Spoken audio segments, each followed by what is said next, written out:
vers un renforcement de la coopération entre le Togo et la Turquie. Le chef de l'État turc Recep Tayyip Erdogan, actuellement engagé dans une tournée africaine, est attendu dans les prochains jours au Togo. Une importante délégation ministérielle de la Turquie sera également sur place. Plusieurs accords sont en perspective dans le domaine notamment commercial à l'issue d'entretiens officiels avec le président togolais Faure Gnassingbé.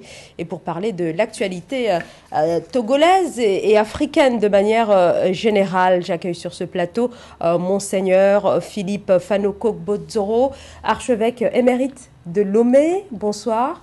Merci. Bonsoir. Bonsoir. Merci à vous d'avoir accepté notre invitation et d'accepter de répondre à nos questions. Alors, Monseigneur, vous êtes actuellement à Paris afin de rencontrer la diaspora togolaise, mais africaine de manière générale. Quel message comptez-vous délivrer à cette diaspora? Quel est l'objectif de ce déplacement? Ça a été très heureux de voir que la diaspora du Togo, qui est à Paris, a été aidée par d'autres délégations des diasporas des pays africains francophones.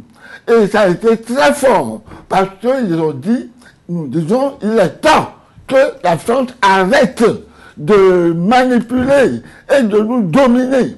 Nous avons fait des élections récentes au Togo et le vainqueur a été absolument vainqueur avec un score très écrasant, mais Macron, pourri, corrompu par l'argent de Gnassingbé Faure, maintient celui-ci au pouvoir contre la volonté de tout le peuple qui est furieux. Voilà, c'est pour cela que je viens proclamer notre union et notre aide pour pouvoir dégager et mettre fin à cette voyoucratie et de d'État que pratique Macron sur notre pays. Alors, justement, votre séjour en France intervient quelques jours, Monseigneur, après le sommet Afrique-France qui s'est tenu il y a quelques jours à Montpellier. Quel regard portez-vous sur ce sommet et sur les relations entre l'Afrique et la France? C'est une constatation très négative, cette relation avec la France et l'Afrique. Elle est très négative, il faut mettre fin. C'est une espèce je dirais, traite de nègre à haut niveau. Parce que nous choisissons nous-mêmes nos chefs, et puis la France nous impose des dictateurs qu'il maintient par la force. Parce que s'ils n'agissent pas dans l'intérêt de la France, on les tue. Alors pour éviter cela, eh bien, nos dictateurs donnent de l'argent des pauvres et à Macron pour qu'on les maintienne au pouvoir, et ainsi ils exploitent nos richesses et laissent dans la misère le peuple togolais. Ce n'est pas possible.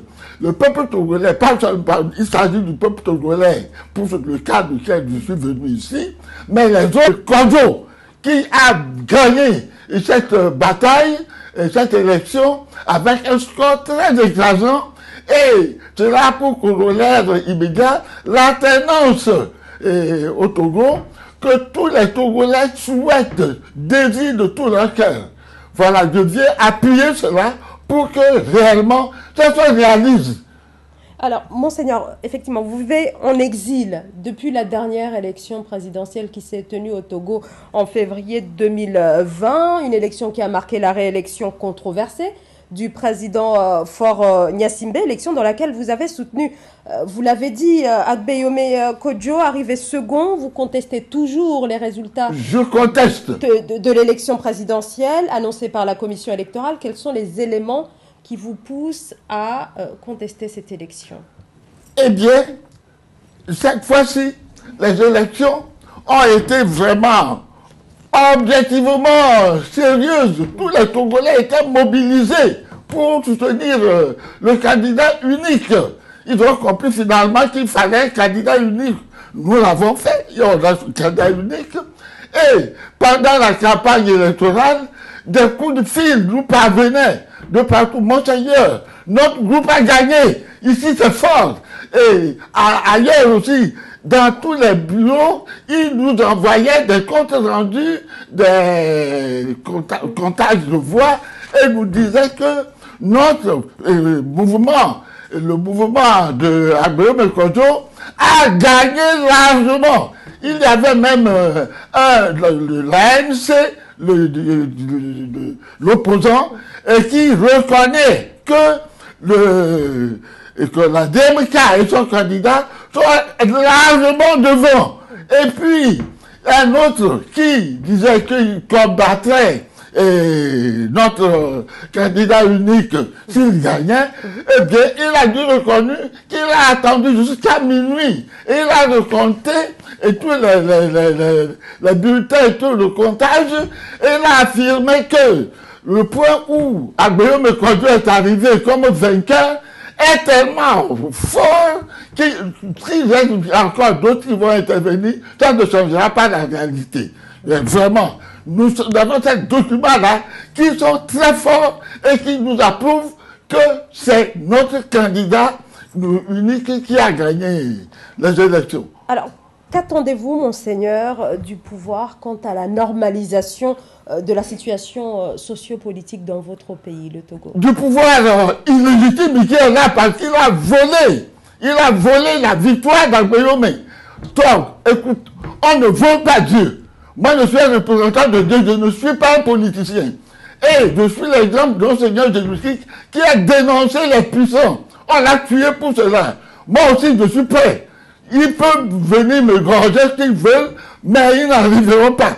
Et bien, c'est une contestation généralisée que ce n'est pas du tout Ford qui a gagné. Il est maintenu au pouvoir par Macron, à qui il a remis de fortes sommes d'argent, volé des pauvres. Nous ne sommes pas d'accord qu'on arrête cette pratique-là. L'Afrique est prête maintenant à prendre son destin en main, qu'on ne nous minimise plus. Monseigneur Philippe Fanoko Pogdzoro, merci beaucoup. On a entendu vos messages, mais aussi votre colère par rapport à la situation dans votre pays, le Togo, mais aussi de manière globale en Afrique. Merci à vous d'avoir répondu à nos questions ce soir. Merci beaucoup. Je rappelle que vous êtes l'archevêque émérite de Lomé. Merci et l'un des soutiens, bien entendu, d'Agbéyomé Kodjo, candidat à la dernière élection présidentielle. Merci. Merci à vous. Merci beaucoup.